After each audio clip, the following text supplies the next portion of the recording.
আসছি আমি আপনার কাছে। আমি একবার দর্শকদের জানিয়ে দিই, ইতিমধ্যে আমাদের সঙ্গে যোগ দিয়েছেন আরো একজন বিশিষ্ট অতিথি, রাজনৈতিক বিশ্লেষক সম্বিত পাল। আপনাকে কলকাতা টিভির পক্ষ থেকে স্বাগত জানাই। আমি আসবো ফিরে সুমনদার কাছে। সুমনদা, যদি আপনি ধরেন তাহলে আপনি দেখবেন যে দিল্লিতে তো জেডিইউ বা এলজিপি মানে রামবিলাস পাসওয়ানের দলের কোনো গুরুত্ব নেই, তাদেরকেও বিজেপি একটা করে আসন ছেড়েছে যাতে ওই বিহারের ভোট তাদের নিজেদের কাছে আসে। আর লুক অ্যাট অরবিন্দ কেজরিওয়ালের ইগো, তিনি কংগ্রেসকে যদি 10টা বা 12টা আসন ছাড়তেন তাহলে জোট হতে পারতো, কিন্তু সেটা হলো না। এই মুহূর্তে অরবিন্দ কেজরিওয়াল বক্তব্য রাখছেন, আমরা সরাসরি চলে যাব সেখানে। पूरा उतरेंगे। हमने पिछले 10 साल में जनता ने जो मौका दिया हमें, उन 10 सालों में हमने बहुत सारे काम किए।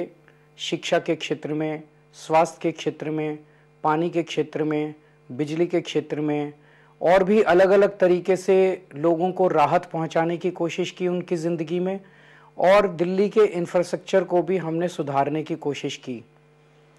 अब जो जनता ने हमें निर्णय दिया है, हम न केवल एक कंस्ट्रक्टिव ऑपोजिशन का रोल निभाएंगे, बल्कि हम समाज सेवा, जनता के सुख दुख में काम आना, व्यक्तिगत तौर पे जिसको भी जो ज़रूरत होगी, हम लोगों के सुख दुख में हमेशा काम आएंगे।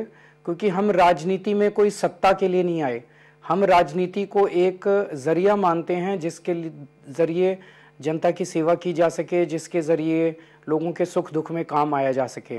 वो काम हम करते रहेंगे और हमें आगे भी इसी तरह से जनता के सुख दुख में काम आना है।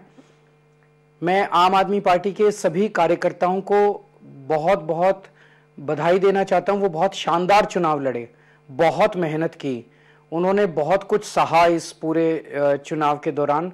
उन्होंने बहुत शानदार चुनाव लड़ा, इसके लिए मैं उन सबको, सभी कार्यकर्ताओं को बहुत बहुत बधाई देना चाहता हूँ। नमस्कार।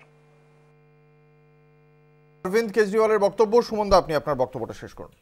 বলতে চাইছিলাম যে আসছি অঙ্কন। দেখুন, অলরেডি ওমর আবদুল্লাহ বলেছেন, শিবসেনা উদ্ধব ঠাকরের গোষ্ঠী থেকে সঞ্জয় রাউত বলেছেন যে এতটা অনৈক্য যদি ইন্ডিয়া জোটের